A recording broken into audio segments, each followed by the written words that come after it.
Okay, quick discussion on accounting for joint products and by products. So let's begin. Okay, let's talk about the basic concepts in our discussion. Now we will be talking about the following terms: joint products, by products, further processing cost, joint cost, and split off points. So let's have a quick example. No? For example, we have a process. No? Let's say gumagawa tayo ng sardines. Okay? So let's say that this is the starting point, and from this point to this point, this is where we prepare the fish. Okay, we clean the fish. Kunyari, if that's mackerel, okay, or kung ano man yung ginagawang sardines, no? And then at this point, magkakaroon ka ng dalawang product. So, nalinisan mo, na-prepare mo. Okay, so you were able to clean, prepare, and cook the fish. And then at this point, you will now have two products. Let's say that you will have sardines in brine. Okay, so sardines in brine, and then you have your sardines in tomato sauce. Okay, so sardines in tomato sauce. So let's write that down. In tomato. Okay, so this is what we call your split off point. Okay, so this is now your split off point. Split off. Okay, so from the start of the processing up to your split off point, okay, you will be incurring some cost. This is what you call your joint, no? Joint costs. Okay, so siya po yun. Okay, these are costs that are shared by these two products right here. Brine, no? Sardines in brine and in tomato sauce.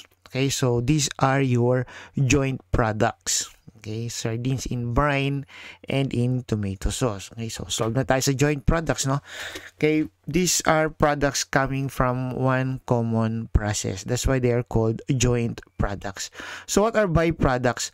For example, in the process, no? In the process, okay, you were able to come up with a collection of fish ends. Yan, yung mga pinaglinisan natin, yung mga buntot, no, the heads, the tails, the intestines, maybe the bones. Okay, we call these byproducts. Okay, so let's just put it here, fish ends. Okay, which can be sold not to a fertilizer company siguro, or maybe someone who extract this for flavoring or maybe for their protein. Okay, so ayan. Now when we say joint products, these are your main or principal products. Their value is more material as compared to your byproducts. Okay, so these are your joint products, the fish in brine and in tomato sauce. And then your byproducts, these are your fish ends, yung pinaglinisan. Okay, your joint costs are the costs incurred, no, from the start of the operation or start of the processing up to your split off point. Yan. Now, if you want to process them further, okay, so that you can increase their fair market value, to increase their sales value, okay, then you have to incur additional costs, no? Like, for example, okay, instead of having your fish in brine, no, you will have, if you process them further, okay, they will become, let's say, fried sardines, ayan, or let's say Spanish sardines. And then your plain fish in tomato sauce, okay, you will have the regular, and then you have your hot and spicy, or maybe you have your fried pulutan style. Okay, so those are now your products after processing them further. And the cost that you have to incur, okay, the cost you have to incur so that they will become new products will be called your further processing costs. Okay po? Ayan, so let's continue. Okay, our main objective now is how we are going to allocate the joint costs, okay, incurred in the process. Okay, so how do we allocate? There are three methods. No, you can allocate them based on physical measures, okay, or you can allocate them based on sales value at split off point, or you can use the ratio of the adjusted sales value method. In some books, this is what you call the intrinsic value approach. Okay, so Ayun. And what about your byproducts? Okay, how do we account for your byproducts? Basically, there are two ways. You can recognize them at the time when they are sold, or you can recognize them at the time when they are produced. Now, if you decide to recognize them at the time when they are sold, there are two methods. You can treat them as an addition to revenue, okay, or you can treat them as a reduction from cost. Now, if you want to recognize them at the time of production, okay, you can record them at their net realizable value, or you can use the reversal cost or normal net profit approach, okay, also known as the intrinsic value approach. Okay? So, that's our discussion and thank you. Syempre, joke lang yun. Ayan. We are going to have an example para mas maintindihan ninyo to.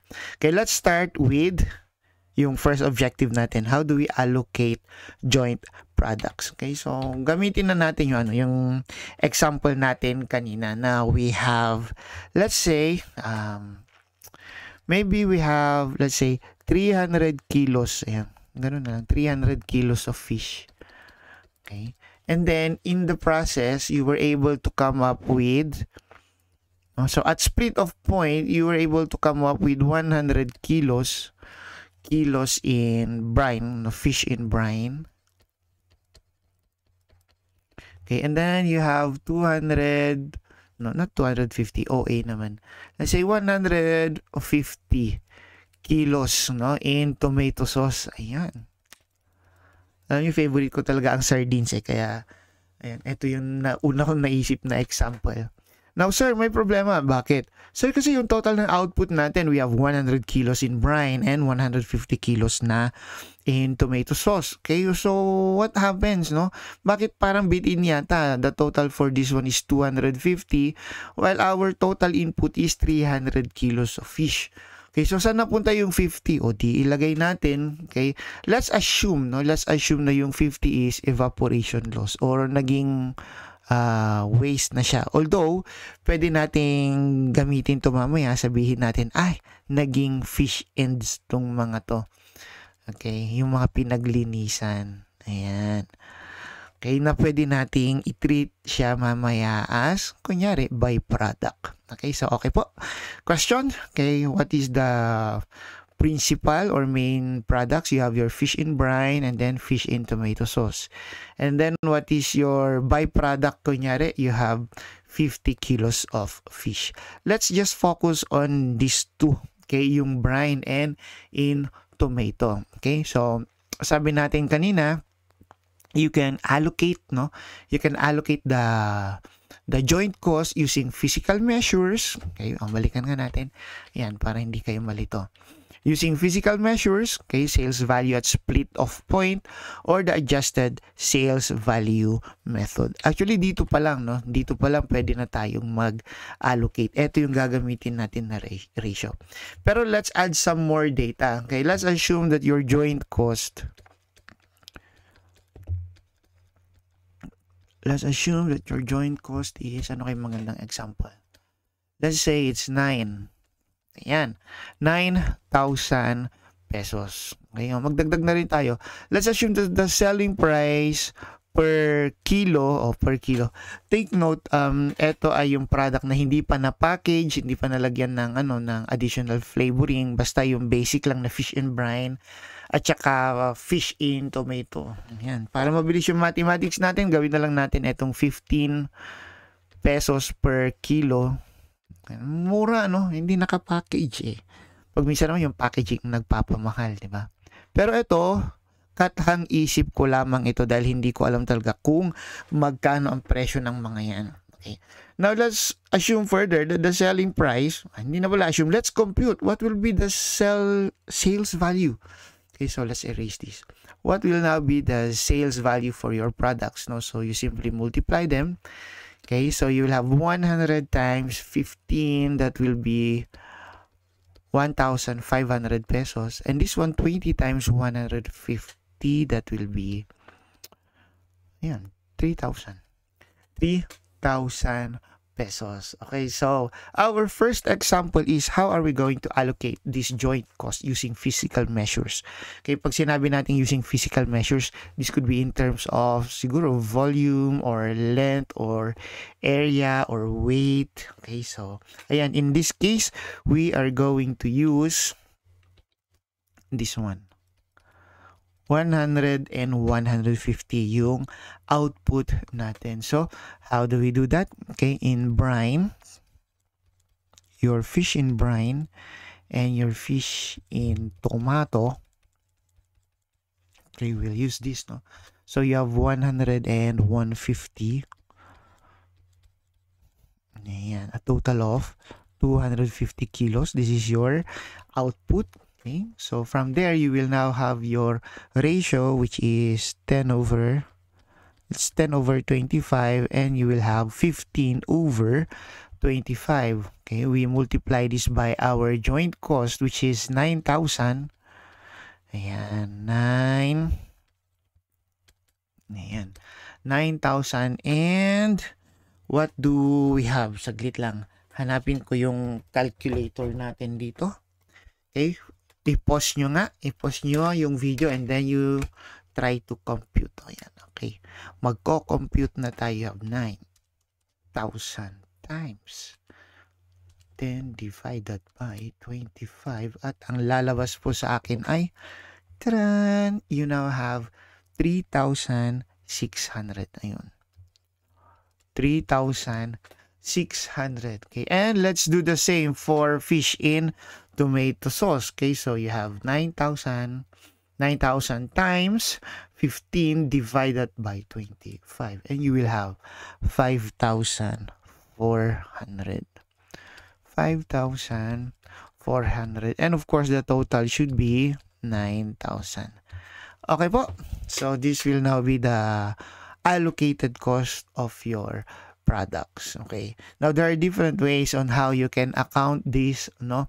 Okay, let's assume that kasi nga common production, ano, normally ang ginagawa dyan para mabilis, since you have one work in process account, okay, at nandun yung mga total manufacturing cost natin. Now to allocate that, okay, magiging dalawa na yung work in process mo kasi you will have, okay, work in process for your tomato in your fish in brine, and you have your work in process for your fish in tomato. So you just allocate, or what will now be our entry? You will now have a debit to your work in process, okay,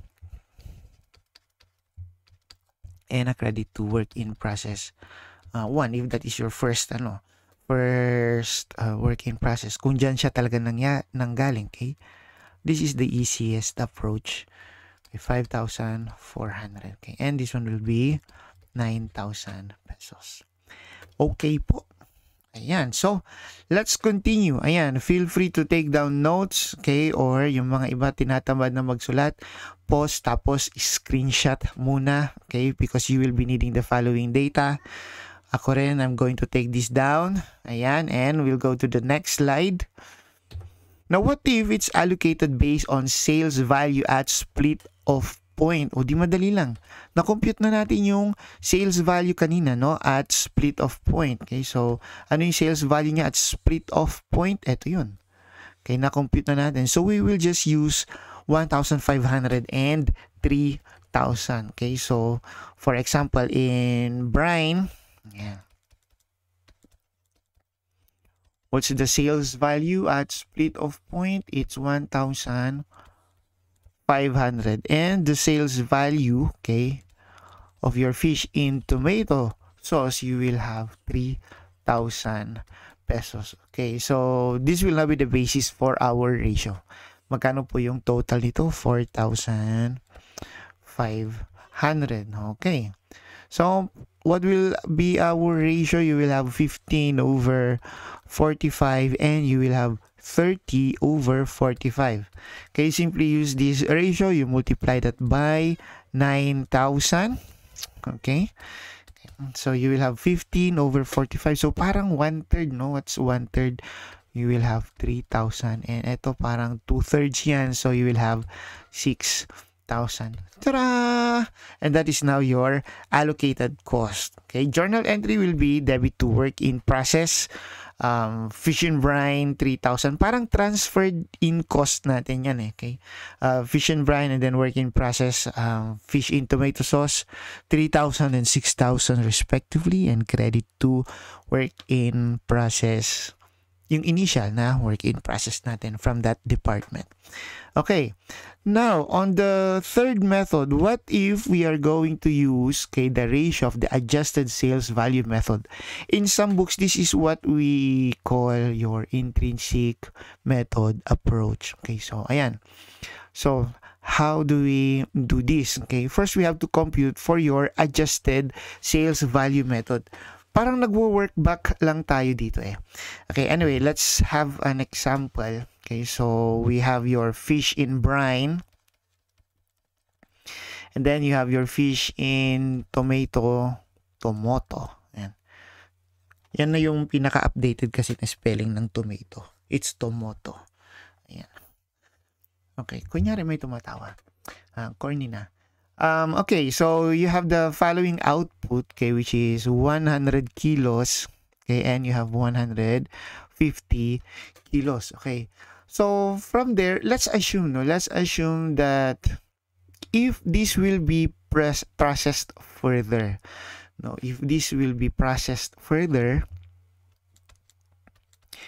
this 100 kilos, if it's packaged, flavored, yan, okay, may mga additional secret ingredients na nilagay, okay. This 100 kilos can become, let's say, 900 cans. Ayan na, 900 cans of fish in brine, okay. Or pag tomato naman, you will have 1,100 cans. Ayan, para madali, 900 plus 2,000. Okay. So take note, kanina kilos yung usapan natin. It was now processed further and now it's measured, okay, in terms of cans, okay. And let's assume that this can be sold further, the selling price per unit, let's say this one can be sold for ganyan na lang, 20 and 25 para madali lang yung mathematics natin. Okay, so the sales value after processing this further will be 900 times 20, that will be 18,000. Okay, and then 1,100 times 25, this will be 27,500. Tama? Oh, wait lang. Okay, baka nagkamali ako eh. Compute tayo.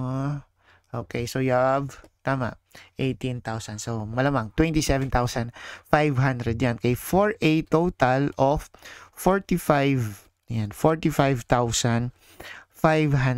Take note, this is the sales value after processing further.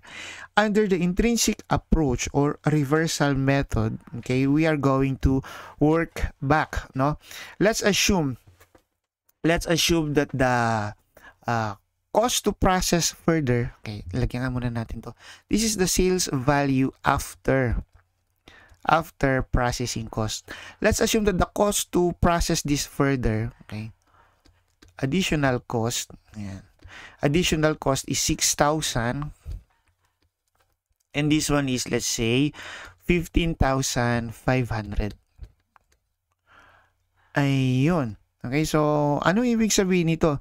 If you want your 100 kilos of fish in brine to become 900 cans which can be sold at 20 pesos per unit, okay, you have to incur 6,000 pesos. So that's your further processing cost, okay. Same story, if you want your 150 kilos of fish in tomato sauce, okay, to become 1,100 cans of this type of sardines which can be sold for 25, okay, you have to incur additional 15,500 pesos. So this is now your further processing cost. Now what you're going to do is, because reversal nga, since this is now the value after processing further and you have to incur this further processing cost, okay, the intrinsic value now will be, yan, you simply get the difference. Parang mag-work back ka lang eh. So you will have 12,000 and this one will be, tama ba yung nakikita ko? 12. Yes. Okay. So you now have 24,000. So this is now the intrinsic value. Okay. So from there, you can now allocate your 9,000. O di ang dali lang, no? 12 and 12 parang 1:1 lang. So divide by 2 lang. So in brine, pero isulat na lang natin. Okay. In brine, so you will have 12 over 24. This one is also 12 over 24. Time is. Ayan. Sasabihin ko sana computing nyo, pero sige na nga. Ako na lang. So you have 9,000 times 12 over 24. That will be 4,500. This is now your allocated cost for your fish in brine and your fish in tomato sauce using the adjusted sales value method. Okay? So those are the 3 methods of allocating your joint costs, okay, to your joint products. Now, let's go to your byproduct. Naalala nyo yung fish ends natin kanina? Balikan nga natin. Yung fish ends natin na 50 kilos. 50 na, 50. 50 kilos yung mga pinaglinisan. Ayan, yung mga hasang. Okay, yung ulo, yung buntot. Okay, kung may mga bones pa yan. Okay, pero hindi ba yung nasa gitna yata iniiwan yun sa sardines? Anyway, okay, so yun. 50 kilos. O di eksakto, no? 100 plus 150 plus 50, you now have 300 kilos. Pag minsan bumababa pa yan kasi may mga evaporation loss pa yan. Okay, so kahit na 300 kilos yan, pag minsan yung output mo, yung total 200 lang. Bakit nawala yung 100? Kasi nga, may mga evaporation loss. Okay, so, ayun. Anyway, let's continue. Let's just focus on these 50 kilos of fish ends. Okay. Now, let's say, dito tayo, no? Okay, let's say that these 50 kilos of fish ends, remember this, 50 kilos. Fish ends. Kunyari, maganda yung sulat ko. Okay? 50 kilos of fish ends can be sold for, ano kaya? Kasi nga, byproduct, hindi ganun ka-material yung kanyang value. It can be sold for 10 pesos per kilo na lang. Okay? So, ayun. So, ibig sabihin, ito ay 500 pesos lang yung value niya. Okay, so, paano yan? Okay, let's go to our first method. Okay? If this will be recognized when it will be sold, it can be treated as an addition to revenue or other income, okay? Or it could be treated as a reduction from cost. So if this is treated as an addition to revenue, you will debit accounts receivable or cash, okay, assuming it was sold for cash, and you will have a credit to sales, okay? Or if you want a revenue from the sales of byproduct, o diba, mas maganda yun. Pag minsan, they just use the account title na other income or other revenues kasi hindi naman ganun ka-material para maging specific yung account title natin. Okay, and you will now have 500 pesos. Okay po, very easy. Now, what if it's recognized when it's sold and then it will be treated as a reduction from cost? So, our journal entry now will be a debit to accounts receivable, or you can use cash, okay? And credit to, reduction daw sa cost. You will have a credit to work in process, okay? Because you're going to reduce your total manufacturing cost for that one. So, that's the intention. Very easy, amounting to 500. Okay? Pag minsan, okay, if it's treated as a reduction to cost, sabi nila, ipapasok pa daw sa sa factory overhead, kaya adjust yung application rate. Hindi na, ito na yung pinakamadali na approach. Okay po. So, ayun. Madali lang, no?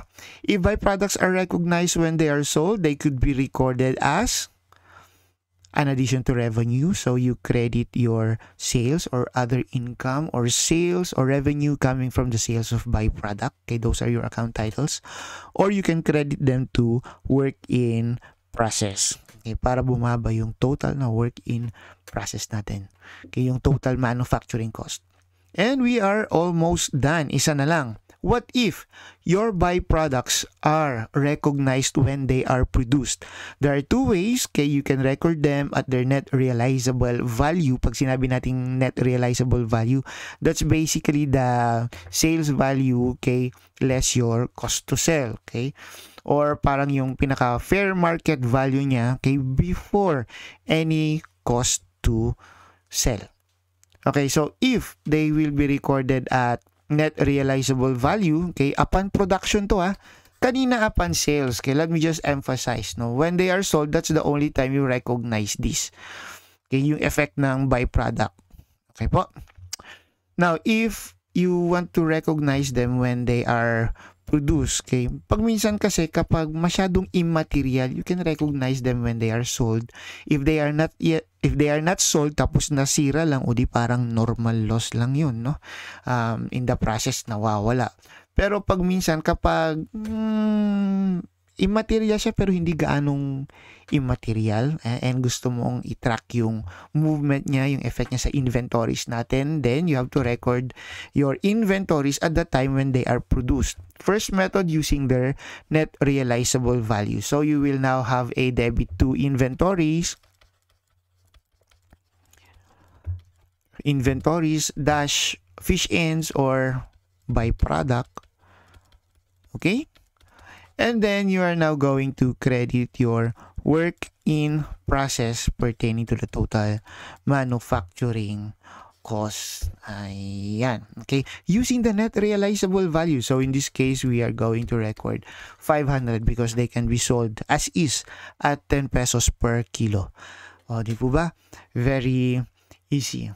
Okay. So, tapos na.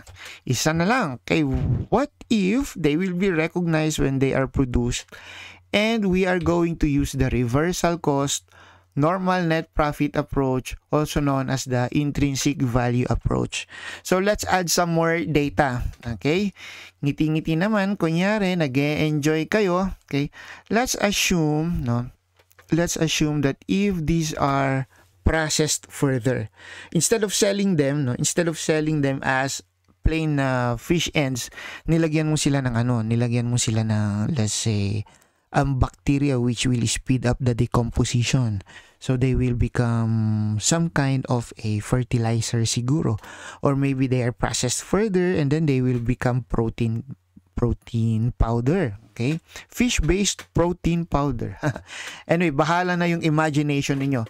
Pero after further processing cost, okay, let's assume that they can be sold, no? From 500 pesos, they can be sold at 1,500 after processing. Okay? And of course, you have to incur additional packaging. Ganun na lang. Let's just use packaging. Ayan, packaging cost of siguro 300 lang. Okay? Ano pa ba? Let's not forget the further processing cost. Further processing cost. Ayan. Let's say madali lang naman, no? Yung process, kay mga 200 pesos lang nagastos mo dyan. And then, let's say that there's a normal profit. Ayan, you can sell this at 1,500 under a normal profit of 20% na lang para madali yung mathematics. Okay. So 20% of 1,500, 10% is 150, so that will be 300 pag 20%. Tama po? Ayan. Okay, so if they can be sold at 150, but before you sell them at 1,500, you have to incur 200 pesos for further processing cost. Okay, you have to incur packaging cost at 300. Okay, and then your normal profit is 300. So if you remove all of this, you will end up with the reversal cost method or the intrinsic value. Okay, let's just use intrinsic value. Intrinsic value, but this one is different from the first intrinsic value na na-discuss natin. This one considered the normal profit. So this is the intrinsic value after profit. Let's write that down. Oops! Ay! Balik. Okay. Intrinsic value after Dito ko na nga lang isulat after profit. Maliit lang doon para hindi siya gumalaw. Alright, hindi siya gumalaw. Okay, intrinsic value after profit. So, you have 1,500 minus 300 minus 200, di 500 na yan, no? So, 300 pa. So, may iwan po tayo dito na 700. Okay, so this is what we are going to use to record the fish ends when they are produced using the intrinsic value approach. Pero, paano yan, no? First, okay, so you record work in process. Debit work in process for the byproduct. Okay. Magiging separate na item kasi yan, okay, when you intend to process this further. And then, you credit the work in process coming from the initial cost. Of course, this one will be pertaining to your total manufacturing cost. Para may share siya sa joint cost, parang ganun ba yun? Okay? And then, you have your debit to work in process. Okay, work in process of the byproduct. Para may transferred out cost ka rin, no? Credit your conversion cost. Ayan. For your cost to process further. Okay. Sir, medyo nakakalito. Di ba conversion cost din yung nandito? And then conversion cost din ito. Yes. Pero ito kasi kapag tinanggal mo na siya from the work in process na initial para maging ibang work in process na siya. Okay, matanggal na siya sa process ng or sa work in process ng main products natin. Magse-set up tayo ng work in process para sa kanya. At kung na-incur mo ngayon yung further processing cost, dito mo na siya ipapasok. Okay, so credit ka ng materials, kay labor overhead. Bakit ganun? That is under the assumption that this further processing cost, okay, was already recorded and that you just have to reclassify them. Okay, so you just have to reclassify them. Sir, paano kapag yung cost pala na yun pumasok na dati doon sa work in process? One, okay, hindi siya dapat papasok. Kasi take note, these are further processing cost. Okay, para lang siya sa product na to. Okay po. So, first one is to set up. This one is for the further processing cost. And then, kapag natapos na siya, transferred out na siya. Okay, so, ano nga yung debit natin? Debit tayo ng inventories. Let's debit inventories for the byproduct.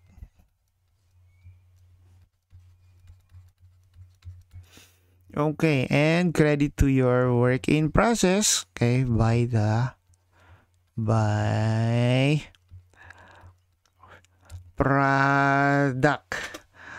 Okay, so, ayun. Kunyari, naintindihan natin yan. Okay, so lagyan natin dito yung cost. Ay, gamitin na lang natin yung cost pala natin kanina. Wait lang. Okay, so, ano ngayon yung cost ng product natin dito? Initially, no? Ito, 500. Ayan. 500. Tapos yung work in process, yung conversion cost natin ay 200, okay? Tapos yung inventories natin magiging 700 na po siya. Okay po. So, ang tanong ko dito, assignment nyo, okay, ito yung ilalagay nyo ngayon doon sa discussion board natin. Question is, okay, do we really need to compute this? Okay, nagkataon lang ba na ang total nung fish ends natin before processing it further, which is 500 plus 200, ayan, I mean, 700 na yun yung na-compute natin dito. Ayan, ano sa tingin nyo, palagi kayang equal yan or nagkataon lang? Okay, so I guess that's it. Okay, this is one of our shortest discussion. Ayan. Kunyari, masaya tayong lahat.